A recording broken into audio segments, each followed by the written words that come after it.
Tropical depression Verbena has maintained its strength. Let's get more updates from Pag-asa weather specialist Lian Loreto. Lian, thank you for joining us. Good morning po, Sir Angelo and Miss Angela at sa lahat po ng ating mga taga-subaybay. Kaninang alas 8 po ng umaga, yung si Tropical Depression Verbena ay nasa may vicinity na ng Canlaon City, Negros Oriental. May taglay pa rin na hangin na abot sa 55 km per hour at pagbugso na abot sa 90 km per hour. Kasalukuyan po itong kumikilos pa west-northwestward sa bilis na 20 km per hour at nakikita natin ngayong araw ay magpapatuloy po itong bagtasin ang Sulusi at posible nga po maglandfall muli sa may northern Palawan ngayong gabi. At inaasahan nga po natin bukas naman po ng umaga ay nasa may West Philippine Sea na ito at by Thursday morning ay makakalabas na po ito ng ating area of responsibility.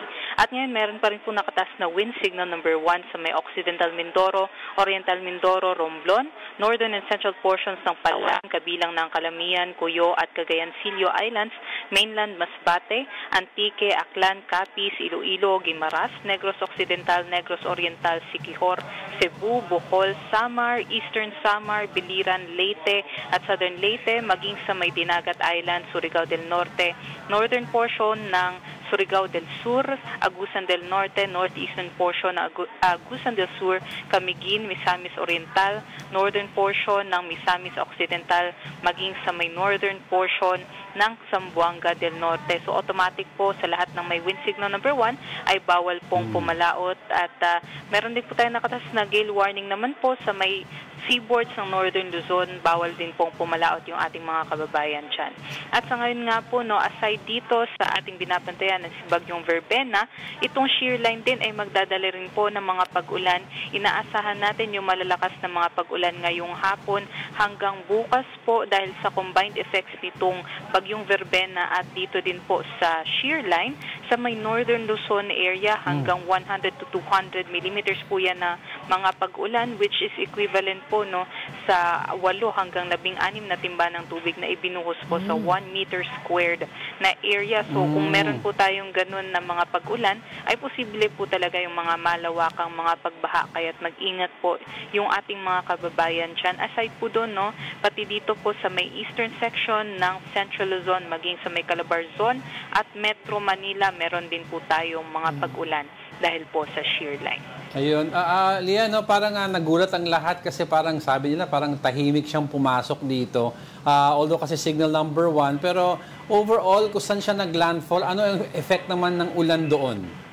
Well, sa ating mga nakikita, ay meron nga po tayong mga malawakang mga pagbaha. Meron din pong localized floodings at sa ngayon po, yun po yung mga report na dumadating po sa atin dito. At actually, meron naman po tayong daily weather updates. Yes, actually, twice a day po tayo nag-update ukol dito sa pamumuo nitong Bagyong Verbena.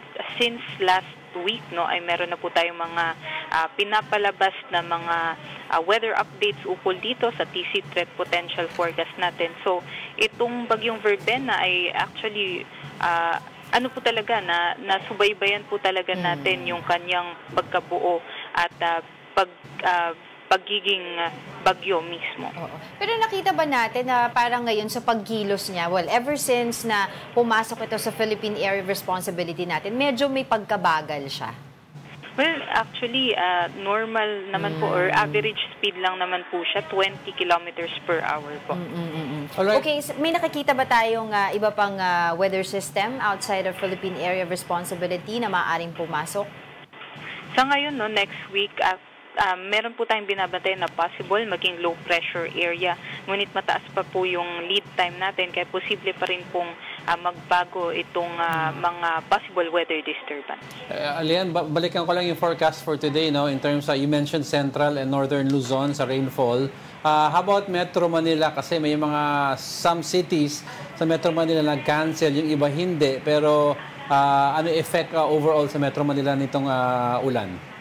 Sa Metro Manila po ay 50 to 100 millimeters po na mga pag-ulan yung ating inaasahan. So, possible pa rin po yung mga localized floodings, especially po dun po sa areas, mga low-lying areas at possible din po yan dun po mas malapit po sa norte ng Metro Manila. So, 50 to 100, that's anong color warning yun?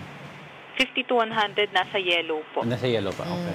Okay, so when do we experience yung peak nitong bagyo? Well, peak ng bagyo ay inaasahan natin kung nasa may West Philippine Sea na siya, tsaka pa po siya mas lalakas bilang possible maging tropical storm or severe tropical storm category. Alright, sige, we will continue to get in touch with you regarding itong ating bagyo na binabantayan. But for the meantime, maraming salamat sa iyong oras, Pag-asa Weather Specialist, Leanne Loreto.